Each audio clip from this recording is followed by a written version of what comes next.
Anime ဇာတ်လမ်းတွေထဲမှာ Final Boss ဆိုတာရှိစမြဲပါများသောအားဖြင့် Final Boss တွေဟာစသိန်းပိုင်းလောက်မှထွက်လာလေးရှိကြပါတယ် Final Boss တွေကိုရင်ဆိုင်ရတာဟာဇလန်းရဲ့ဆက်ချိန်အမြင့်ဆုံးအပိုင်းလေးဖြစ်ပါတယ်ဇလန်းရဲ့ main character တွေရဲ့အကျဉ်းဆုံးဆိုတဲ့အချိန်ကြမှာထွက်လာတဲ့သူတွေဖြစ်တာမလို့ Final Boss တွေကလည်းဇလန်းတစ်ချောင်းလုံးက villain တွေထက်အစာပေါင်းများစွာပိုကျန်းနေကြပါတယ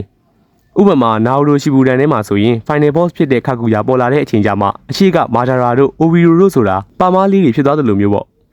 ဒီနေ့မှာတော့ True Blue Vortex ထဲမှာရှိနေတဲ့ villain တွေထဲကမှ Final Boss ဖြစ်လာဖို့ရေပန်းစားနေတဲ့သူတွေကိုဖျက်ပေးသွားခြင်းပါတယ်အခုဆိုရင်အဓိက main character တွေဟာတဖြည်းဖြည်းနဲ့ level up ဖြစ်လာနေပါပြီခါဝါဂီဆိုရင်လည်းသူ့ကို level up လုပ်ပေးဖို့အာမာဒိုကိုအကြက်ကင်ပြီးခိုင်းနေပြီဖြစ်သလိုဘိုရူဒိုဆိုရင်လည်းမိုမိုရှီကီနဲ့အပေးယူတက်သွားတာကြောင့်ဘိုရူရှီကီဖောင်တွေကိုပါတွေ့လာနေရပါပြီအဲ့ဒါကြောင့်အရင်ကရင်ဆိုင်ရခက်ခဲခဲ့တဲ့ဂျူရာကိုတဖြည်းဖြည်းနဲ့ရှင်ချလာနိုင်တော့မှာပါအခုထိတော့မဖြစ်နိုင်သေးဘူးဆိုပေမဲ့ပေါ့အဲ့တော့ဘိုရူဒိုရင်ဆိုင်ရမယ့် final boss ကနည်းနည်းရတော့မဟုတ်ပါဘူးပထမဆုံးတစ်ယောက်အနေနဲ့ရေပန်းအစားဆုံးကတော့ရှီပိုင်ပါလက်ရှိအခြေအနေမှာတော့ရှီပိုင်ဟာဘိုရူဒို universe တစ်ခုလုံးမှာဘယ်သူမှရှင်မချနိုင်လောက်အောင်အကျန်းဆုံးသူတစ်ယောက်ဖြစ်နေပါတယ်နောက်ပြီးတော့ရှီပိုင်ဟာလုံးလုံးမရှိတော့တာမဟုတ်ပဲတခြား dimension တစ်ခုကိုရောက်သွားခဲ့တာပါမြန်မာလိုဆိုရင်တော့နက်ပြည်ရောက်သွားတာပါအဲ့တော့ရှီပိုင်ပြန်မရောက်လာနိုင်ဘူးလို့တော့မပြောနိုင်သေးပါဘူးရှီပိုင်လိုဂေါ်တဘာအတွက်သူဆန္ဒရှိရင်ကြိုက်တယ်လို့လုပ်လို့ရပါတယ်ဒါပေမဲ့ရှီပိုင်သာ final boss ဖြစ်လာမယ်ဆိုရင်ဘိုရိုတို့ရဲ့လက်ရှိအခြေအနေနဲ့ဘလို့မှရင်ဆိုင်ဖို့မဖြစ်နိုင်သေးပါဘူးရှီပိုင်ကိုရင်ဆိုင်နိုင်ဖို့ဆိုရင် level အများကြီးလုပ်ယူရအောင်ပါဂေါ်တဘာတစ်ယောက်ကိုရင်ဆိုင်ဖို့လူသား2ယောက်အနေနဲ့ level လုပ်ယူဖို့ကလည်းအရန်ကိုခက်ခဲလွန်းပါတယ်ရှီပိုင်သာ final boss ဖြစ်လာမယ်ဆိုရင်တော့ရှီနိုဘီလောကကြီးတစ်ခုလုံးကပျောက်ကွယ်သွားဖို့ပဲရှိပါတယ်ဘိုရိုနဲ့ခါဝါဂီရဲ့ final battle အရဆိုရင်လည်းပျက်စီးနေတဲ့ခွန်နိုဟာနဲ့ရှီနိုဘီကဘာကြီးပျက်စီးသွားပြီဆိုတဲ့ဘိုရိုရဲ့စကားအရရှီပိုင်က final boss ဖြစ်လာနိုင်ခြေရှိနေပါတယ်နောက်တစ်ယောက်ကတော့ဂျူရာပ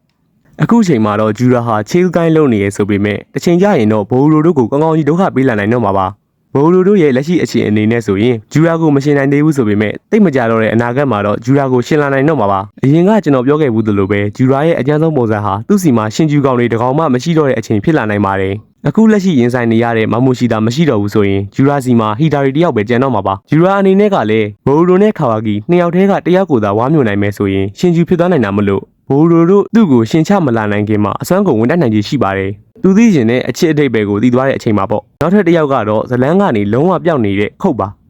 ခုတ်ဇလန်းထဲမှာပြန်ပါမလာတာ chapter တော်တော်များများရှိနေပြီဖြစ်ပြီးတချို့ဆိုရင်မိကုန်မိနေလောက်ပါပြီခုတ်ဘာလို့ပျောက်နေရလဲအသုံးဝင်တော့လို့ဘသူကမှမနိုင်တော့လို့ပျောက်နေရတော့မဟုတ်ပါဘူးခုတ်ဟာအရန်အသင့်ထိုင်စားရုံပါပဲဆယ်မီးဟာကိုပိုင်အသိစိတ်ရှိသွားတာကြောင့်အရင်လိုအိုဆူဇူကီတွေကိုဖမ်းကျွေးเสียရမလို့တော့ပဲသူ့ဘာသာအိုဆူဇူကီတွေကိုလိုက်ရှာပြီးဝါမျိုးတော့မှဖြစ်တဲ့အတွက်ခုတ်အနေနဲ့လှုပ်เสียရရှိတာဟာဂျူရာတို့ရှင်ဂျူအဖြစ်ပြောင်းလဲသွားတာကိုစောင့်နေရုံပဲဖြစ်ပါတယ်ဂျူရာတို့အနေနဲ့ရှင်ဂျူဖြစ်သွားတဲ့အချိန်ကျမှခုတ်ဟာပြန်ပေါ်လာပြီးချာဂရာဖရုကိုအစင်းသင့်ယူသွားရုံပါပဲခုတ်သားချာဂရာဖရုရသွားမယ်ဆိုရင်အိုဆူဇူကီအသစ်တစ်ယောက်ဖြစ်လာမှာပါ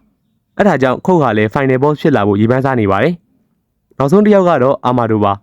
လူ့ဝက်ချက်အများဆုံး character ဖြစ်တာနဲ့အညီအာမာဒိုဘာရီဂျန်စီနေလဲဆိုတာကိုအခုချိန်ထိသိချမသိရသေးပါဘူးဒေတာနဲ့ခါဝါဂီတို့လိုလူမျိုးတွေကိုတောင်စကားလေးတစ်ခုနဲ့အနာယူနိုင်ပြီးဒဲမွန်နဲ့အဲဒါအပြင်ခုတ်ကိုပါရှက်တောင်းကုတ်ထည့်မထားဘူးလို့မပြောနိုင်ပါဘူးအာမာဒိုရဲ့အကြောင်းကိုအပြည့်အဝဖော်ပြထားတာမျိုးလည်းမရှိသေးတယ်လို့ဘသူကမွေးတယ်ငယ်ဘွားကဘလို့ရှိတယ်ဆိုတာကိုပါဖော်ပြထားတာမျိုးမရှိသေးပါဘူးခါဝါဂီရဲ့ခါမအပေါ်မှာလည်းအရန်တန်းဆွဲဖြစ်နေတာကိုတွေ့ရပါတယ်သူသမီးကိုပြန်အသက်သွင်းဖို့ဆိုတဲ့ရည်ရွယ်ချက်ကြောင့်ပဲလာ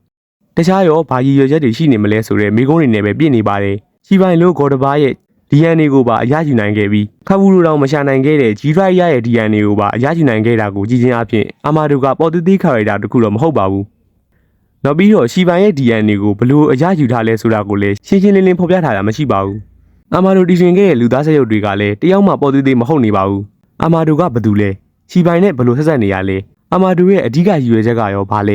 ဲစတဲ့မိကုန်းတွေဟာဖန်နေဂျာထဲမှာပြန့်နှံ့နေပြီးအာမာဒိုကို final boss အဖြစ်ပါခံမှန်းထားကြပါတယ်တချို့ဆိုရင်အာမာဒိုကိုရှီပိုင်ဆိုပြီးတော့တောင်ထင်ကြီးပေးနေကြပါတယ် brother တို့ရောအာမာဒိုကိုဘယ်လိုထင်ကြလဲအာမာဒိုက final boss ဖြစ်လာနိုင်မလားဆိုတာ comment မှာပြောပြပေးကြပါဦးကဲအဲ့တော့ဗီဒီယိုလေးကိုဒီမှာပဲအဆုံးသတ်ချင်ပါတယ်